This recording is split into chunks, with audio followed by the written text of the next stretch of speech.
সবাই ইব্রাহিমরে ধরছে, ইব্রাহিম চল আমরা পুজো দিতে যাব। সাইয়েদনা ইব্রাহিম ফানাযারা নাযরাতান ফিন নুজুম, তাকালেন আকাশে আর বললেন ইন্নী সাকিম, আমি যেতে পারবো না, আমি অসুস্থ। আমি কি আসলে সুস্থ ছিলেন? তো অসুস্থ বললেন কেন? কারণ অসুস্থতা দুই ধরনের, একটা শারীরিক আর একটা সাইয়েদনা ইব্রাহিম মানসিকভাবে প্রচন্ড বিপর্যস্ত ছিলেন, অসুস্থ ছিলেন। এর কারণ গোটা উম্মাত মূর্তির পূজা করে, এই দৃশ্য দেখে কোন নবী মানসিকভাবে সুস্থ থাকতে পারে? উনি বললেন আমি অসুস্থ, তোমরা যাও। সবাই বলল ঠিক আছে আমরা যাই। ইব্রাহিম তুই আমাদের ঘরের মূর্তিগুলারে পাহারা দে। মূর্তি পাহারা দেওয়ার জন্য কারে পাওয়া গেছে?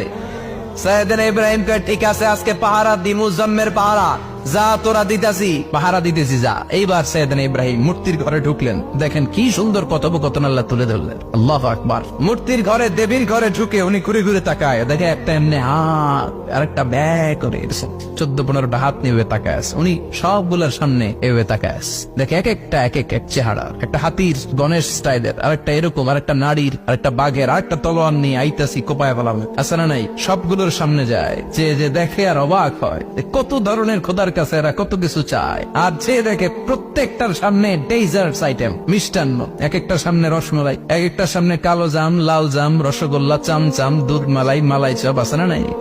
জিব্বায় পানি চলে আসছে নাকি? তো সাইয়েদনা ইব্রাহিম অবাক, কিরে এত মূর্তি, এত ডিজাইন, এত ভাবে এরা অঙ্গভঙ্গি করে আছে, এত খাবার দেয়া, খায় না কেন? সাইয়েদনা ইব্রাহিম ভাবলেন মনে হয় নাগাল পাই না, আমি একটু তুল্লা ধরি। উনি রসমলাইয়ের বাটিটা নিয়ে যেটা হা করে আছে ওইটার সামনে যায়, কয় খা। কি কয়? বানাই করতেছি মনে হয়। ফারাগা ইলা আলিহাতিহিম, মূর্তিগুলোর কাছে গেলেন। ফাকালা আলা তাকুলুন, খাবি না? খাবি না দাদা, আমি কিছু খা। কোরআন থেকে বলছে, ঠিক কিনা? উনি ভাবলেন ওরা হয়তো খেতে পারে না, নাগাল পাচ্ছে না, কিংবা আমারে দেখে লজ্জা পাচ্ছে। নিচ থেকে রসমলাইয়ের বাটি তুলে ধরলেন, উনি বললেন খা। আর ওগুলা কয় হা হা করে নিচ্ছে, নড়েও না সরেও না। উনি মুখের সামনে তুলে ধরে বললেন আলা তাকুলুন, খা। সবগুলার সামনে গেলেন, খা খা। কেউ খায় না, ওগুলো হা করে আছে। সাইয়েদনা ইব্রাহিম বললেন খা, কেউ কথা কয় না। উনি বললেন খাবি না কেন? তাইলে কথা ক। এই যে কষ্ট করে উড়াইলি, মুখের সামনে দিলাম, খাবি না কেন? কথা বল। আলা তাকুলুন, খাবি না কেন? কথা বল। মা লাকুম লা তাতাকাল্লামুন, খাবি না কেন? মা লাকুম লা তানতিকুন, হয় খা নয় কথা ক। বলতেই লাগলেন খা খা। প্রত্যেকটা মূর্তির সামনে গেলেন, খা। ওগুলো করে আছে হা, কোনো কথা কয় না। কয় কেন খাবি না? তাইলে কথা ক। খায়ও না, কথাও কয় না। আপনার ছেলে বায়না ধরছে, আব্বা চানাচুর দাও। কি খাম? চানাচুর কিনে দিলেন, এই নে চানাচুর। এখন চানাচুর খায় না। কিরে বাপ খাবি না কেন? কথাও কয় না। খায়ও না, কথাও কয় না। এখন বাকি আছে কোনটা? কথা কর।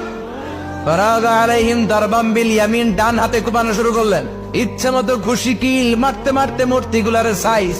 ফারাগা আলাইহিম দারবাম বিল ইয়ামিন, এক একটা নবীর হাতে জান্নাতি শক্তি দিয়েছে কে? খা নাইলে কথা ক। খায় না, কথাও কয় না, বাকি আছে মায়ের। মারতে শুরু করলেন, মারতে মারতে সব শেষ। তারপরে খুঁজে পেলেন একটা কুড়াল। কি পেলেন? কুড়াল দিয়ে মারতে আরো সুবিধা, খালি এটারে এভাবে মারে, ওইভাবে মারে। মারতে মারতে যতগুলো মূর্তি ছিল সবগুলো মেরে বড় মূর্তিটার গায়ে মারতে যাবে, ইন দা মিনটাইম স্টপ, কয় না এটারে মারো না। ফাজআলাহুম জুদাদান, সবগুলারে টুকরা টুকরা, ইল্লা কাবীর আল্লাহুম, 12টা ছাড়া ওইটারে রেখে দিলেন। আর বুদ্ধি করে কুড়ালটারে বড়টার কান্দে ঝুলাইয়া দিলেন, বড় মূর্তিটার কাদের মধ্যে ঝুলাই দিলেন। ঘটনাটা সুন্দর হয়েছে না? এখন কেমন যেন মনে হয় এটা কুপাইয়া দাঁড়া রয়েছে বাবার বেটার মতো।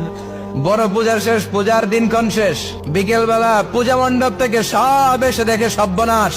পাহারাদার ইব্রাহিম কই, আনতা ফাআলতা হাযা বিআলিহাতিনা ইয়া ইব্রাহিম। ইব্রাহিম সর্বনাশ কে কইছে? তুই কইছত নি? কই আইনো, বড়টাই কইছে, ওইটারে জিজ্ঞেস করো। বল ফাআলাহু কাবীরুহুম হাযা ফাসআলুহুম ইন কানু ইয়ানতিকুন, কোরআন থেকে বলছে, আমি করি নাই।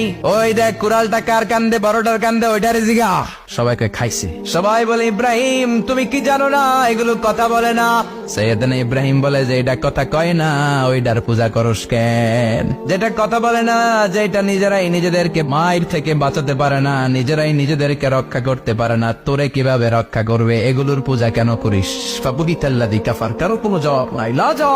সবাইকে ইব্রাহিম তুই বড্ড বেড়ে গিয়েছিস, তোরে নমরুদের কাছে নেওয়া হবে, রশি দিয়ে পেঁচিয়ে নমরুদের কাছে নেওয়া হবে। নমরুদের নাম শুনছেন? শোনেন নাই বোধহয়? শোনেন নাই? পৃথিবীতে 4 জন বাদশা ছিল, যারা গোটা বিশ্বের বাদশা। গোটা বিশ্বের 2 জন কাফের, 2 জন মুমিন। মুসলমানের একজন হচ্ছে জুলকারনাইন, আরেকজন হচ্ছে সাইয়েদনা সুলাইমান। কাফের একজন হচ্ছে বাখতানাসার, আরেকজন হচ্ছে নমরুদ। এই নমরুদের কাছে নিয়ে যাওয়া হলো রশি দিয়ে বেঁধে। এবার নমরুদের সাথে কি ডায়ালগ মারছে এটা তো আর কোরআনে নাই। কথা দাও। এটাও আছে। নমরুদ বলে, ইব্রাহিম শুনলাম তুমি নাকি আমাদের খোদাগুলোরে মারছো, তুমি নাকি কোন আল্লাহর ইবাদত করো, তুমি নাকি কোন নতুন রবের তথ্য নিয়ে আমাদের বাবেল নগরীতে আগমন করেছো। আমি ছাড়া কোনো খোদা আছে বলে তো আমি শুনি নাই, এই বাবেল নগরীতে আমি ছাড়া কোনো খোদা আছে আজকে নতুন শুনলাম। কে তোমার খোদা, কি তার পাওয়া? এবার ডায়ালগ মারা শুরু করলেন সাইয়েদনা ইব্রাহিম। সাইয়েদনা ইব্রাহিম বললেন, রব্বি আল্লাযী ইউহয়ী ওয়া ইউমীত, আমার রব এমন রব যিনি জীবন দেয় আবার মরণও দেয়। নমরুদ বলে, তাই তোমার আল্লাহ জীবন দেয় মরণ দেয়? আনা উহয়ী ওয়া উমীত। এবার নমরুদ ডায়ালগ মারতেছে,